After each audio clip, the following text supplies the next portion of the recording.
There was a boy named Matthew who was 14 years old.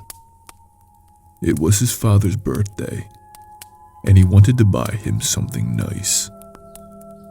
Unfortunately, he didn't have very much money, so he decided to go to the flea market. As he was browsing through the flea market, he spotted a camera.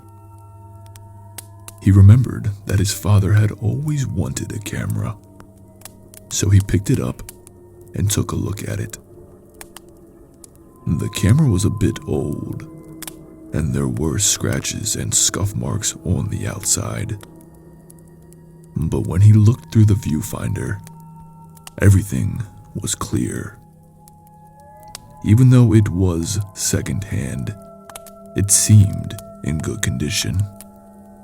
To see if it worked, he took a picture of a large mirror that was propped up against a nearby table.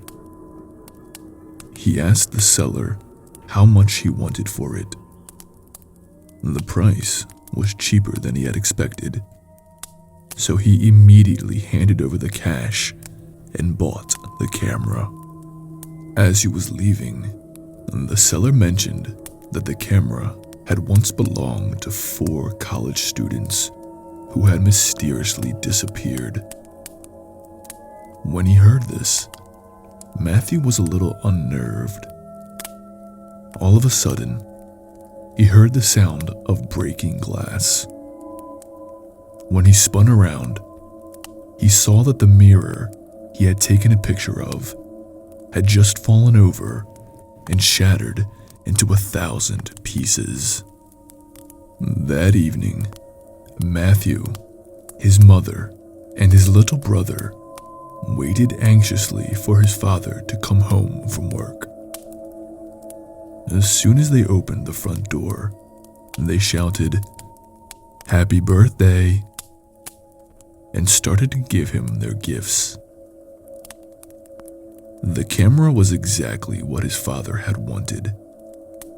He went out to the garden to test out the camera and took a photo of a tree and the family dog. A few hours later, the tree withered and died, and the family dog ran out in front of a car and was killed instantly. Saddened by these events, Matthew sat alone in the garden and examined the camera. He discovered that there were other photos saved in the memory card.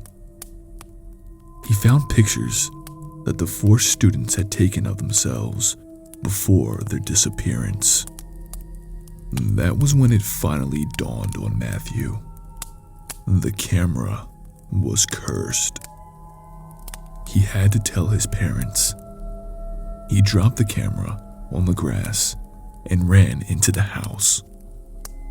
"Dad, the camera is cursed," Matthew cried. "Whatever it takes a picture of gets destroyed and dies."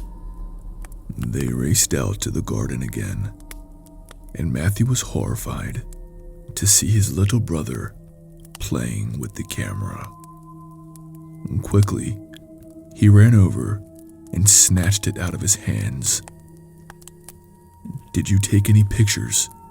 Matthew demanded. "Yes, why?" his little brother said. Matthew's heart sank. "What did you take a picture of?" he asked. "I took a picture of the sun," said the brother. "Cool, right?" Just then, it started to grow very dark.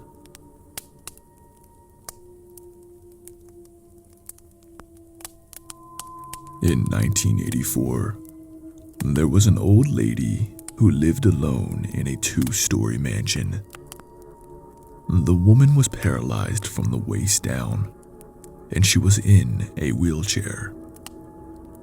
She was completely immobile and unable to care for herself. Ever since the death of her husband, she had a nurse who would visit her every day to help with various tasks. What made it even more difficult was the fact that there were 2 floors of the house that were only connected by an old staircase. When the old lady needed to be moved between the 2 stories, the nurse would have to pick her up and carry her frail body like an infant up and down the stairs. One day, the police received a frantic phone call from the old lady. There had been a murder. Since police units were scarce at the time, and the murderer had already fled the scene, only one detective was sent out to conduct the initial crime scene report. When the detective arrived, he found the nurse lying on the floor in a pool of blood. Her arms and legs were splayed out at odd angles, and her throat had been ripped out. The old lady sat in her wheelchair at the top of the staircase, watching him, still and silently, seemingly in shock. The detective immediately ruled her out as a suspect due to her inability to move up and down the stairs, and because she was trapped up there the time the murder took place. It was similar to the death of her husband many years ago, who had suffocated in his sleep on the couch downstairs.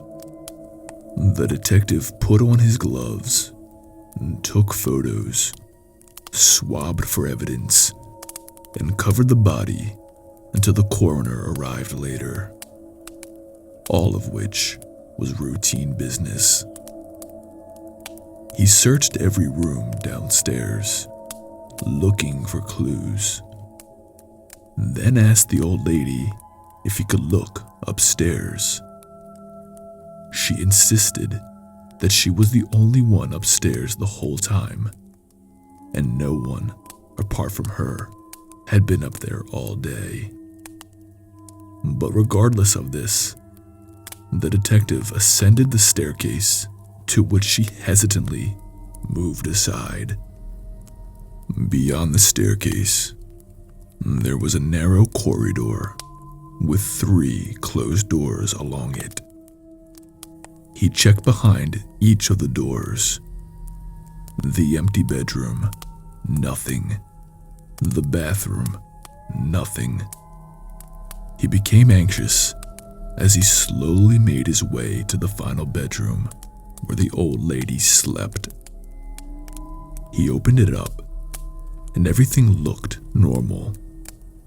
A bed, a wardrobe, and a bedside table with a lamp. He checked every wall of the room in horror, as it was not what he discovered, but it was what he did not discover that made him stop dead in his tracks and slowly reach for his gun in its holster. It was a detail so minor that they had completely overlooked it on the last investigation of the husband's death.